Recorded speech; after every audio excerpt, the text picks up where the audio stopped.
सज्जन मंडली, इसी प्रकार थोड़े समय के लिए अपनी मुख रचना को पवित्र करने हेतु अपने हृदय में इष्ट देव दाता दयाल सतगुरुदेव भगवान जी का सुमरन व ध्यान करते हुए बड़े प्रेम सहित मिलकर बोलो जयकारा बोल मेरे श्री गुरु महाराज की जय। बोलो साचे दरबार की जय। आनंद कंद भगवान की जय। प्रेमियों, महापुरुषों ने फरमाया है कि सतगुरु दया स्वरूप है, करुणा के आगार, भगतन के निज कारणे, सतगुरु लिया धर रूप साकार। प्रेमियों, परम ब्रह्म परमात्मा ने भक्तों के कल्याण के लिए साकार रूप धारण करके स्वयं इस पृथ्वी पर अवतार धारण किया हुआ है, क्योंकि सतगुरु के बिना जीव का निस्तारा नहीं हो सकता। सतगुरु के बिना जीव भवसागर से पार नहीं हो सकता, चाहे कोई कितने ही यत्न कर ले। भगवान ने भी स्वयं गुरु को धारण किया था। भगवान श्री कृष्ण ने गुरु संदीपन को धारण किया। भगवान श्री राम जी ने गुरु वशिष्ठ जी और विश्वामित्र जी को गुरु बनाया, जो कि त्रिलोकी के कुल मालिक हैं। फिर भी उन्होंने गुरु बनाया क्यों? कि गुरु परंपरा जो शुरू से ही चली आ रही है कि सदगुरु और भगवान में बहुत फर्क है। सदगुरु करुणा के आगार हैं, दया के सागर हैं। भगवान को किसी से कोई लेना देना नहीं है। क्यों? कि भगवान अगर रूठ जाते हैं तो सतगुरु के पास में जगह है, और अगर सतगुरु रूठ गए तो भगवान कुछ नहीं कर सकते। इसलिए प्रेमियों, कि हर रूठे गुरु शरण है, गुरु रूठे नहीं ठोर। अगर जीव ने अपना कल्याण कराना है तो कम से कम सतगुरु देव की सेवा में लगा रहे, ताकि महापुरुष प्रसन्न हो। महापुरुषों की प्रसन्नता किसमें होती है? कि जो जीव भक्ति परमार्थ के रास्ते पर चलते हैं, जो कि उनके नियम में, उनकी आज्ञा में रहते हैं, जबकि उनको इससे कोई लेना देना नहीं है। लेना देना केवल उनको इतना ही है कि मेरे जीव का कभी अहित ना हो जाए, मेरे जीव को अधोगति में न चला जाए, क्योंकि हम उनकी संतान हैं। जैसे माता पिता अपने बच्चे का भविष्य अच्छा सोचते हैं, अच्छा पढ़ाते हैं, अच्छा लिखाते हैं, अच्छा पहनाते हैं, अच्छा खिलाते हैं, वो ही हम भगवान के भी बच्चे हैं। तो भगवान हमको कभी भी ऐसा कोई कमी नहीं छोड़ते। श्री आनंदपुर दरबार में देखो जाकर के क्या कमी है वहाँ पर। श्री गुरु महाराज जी ने हमारे रहने के लिए कितने अच्छे इंतजाम किए हुए हैं।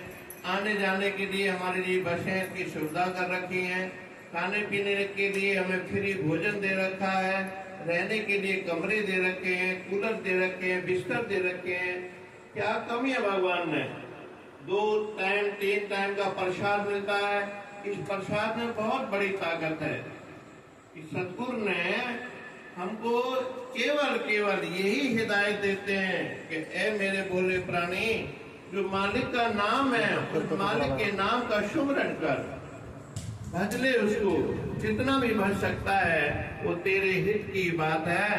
कि 184 ब्रह्मतिया मानुख देह लई, नानक कहत सिमर की बरिया, सुमृत कहा नहीं। ये जो बारी आई है, मनुष्य तन जो मिला हुआ है, केवल इसलिए मिला हुआ है कि मालिक की भक्ति कर ले, बंदगी कर ले, 84 लाख योनियों से पार हो जा। कैसी कैसी भयंकर योनियां हैं जिनमें कि जीव को देख करके डर लगता है कि कैसे अपना जीवन यापन कर रहे हैं। कीड़ों को देखो, मकोड़ों को देखो, सांप को देखो, जहरीले पदार्थ जीवों को देखो, गधे, घोड़े, कुत्ते, गाय, बैल हैं, जिनको देखो क्या दुर्गति हो रही है बेचारों की। लेकिन मनुष्य तो जो है इतना स्वयं राजा बना के भेजा है भगवान ने कि कोई भी कमी बेसी होती है, हर सुविधा मालिक ने हमको बख्शीश कर रखी है। सब कुछ सुविधाएं होते हुए भी फिर भी हम कमी छोड़ देते हैं अपने लिए। क्या कि हम सोचते हैं कि संसार की वस्तुएं केवल हमारे साथ जानी है, संसार का ही सब सामान हमारे साथ जाना है और कुछ भी नहीं जाएगा। लेकिन ये कुछ भी हमारे साथ नहीं जाएगा। जाएगा तो क्या, केवल मालिक की भक्ति, मालिक की बंदगी, और कुछ साथ नहीं जाएगा। फरमाया है कि साथ न चले बिन भजन विखिया सगरी छार, हर हर नाम कमावना नानक ये धनसार। और नानक देव महाराज जी कहते हैं कि केवल केवल मालिक की भक्ति जाएगी साथ में। ये जितने भी धन दौलत, जितने भी पदार्थ है, सब यहीं के यहीं रह जाएंगे। जो भी सेवा करनी है तन से, मन से, धन से, उस सेवा में हम निरंतर लगे रहें।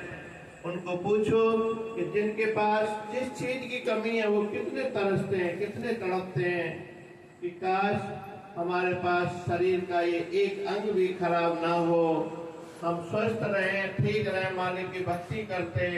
लेकिन जब ठीक थे, जब स्वस्थ थे, तो जरा भी चेते नहीं।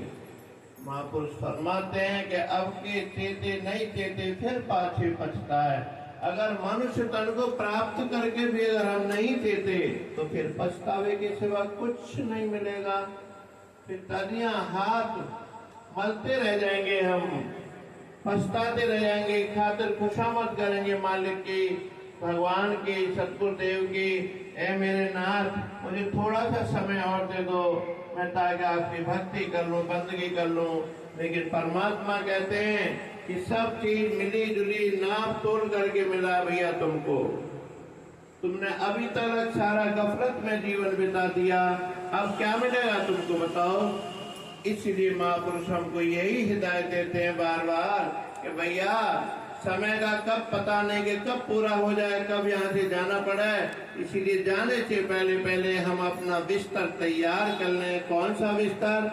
सफर में जाने के लिए मालिक का भजन कर लें, बंदगी कर लें, सेवा कर लें, शुश्रूषा कर लें, मालिक की प्रसन्नता हासिल कर लें। जब मालिक की प्रसन्नता हासिल करेंगे, महापुरुष कैसे प्रसन्न होते हैं? केवल भक्ति से प्रसन्न होते हैं। उनकी आज्ञा मान करके श्री आरती पूजा में रहना, सेवा करना और भजन सुमरन करना, तो मालिक को खुशी मिलती है इसमें। जब यहाँ से जाएंगे तो भगवान हमसे पूछेंगे क्या लेकर के आए, तो जो भक्ति का धन लेकर के जाएंगे उस धन से मालामाल हम होंगे। और खुशी किसको मिलेगी? सतगुरुदेव भगवान को मिलेगी। इसीलिए प्रेमियों, हमारा ये फर्ज है, हमारा ये ध्येय है, हमारा ये लक्ष्य है। जिस लक्ष्य को हमने प्राप्त करना है, क्या प्राप्त करना है कि हमने 84 लाख योनियों में नहीं जाना, हमने केवल केवल मालिक की भक्ति प्राप्त करके और वैकुंठ धाम को जाकर के मोक्ष की प्राप्ति करनी है, ताकि हमारा ये जीव का ये लोक भी सुहेला हो और परलोक भी सुहेला हो। बोलो जयकारा बोल मेरे श्री गुरु महाराज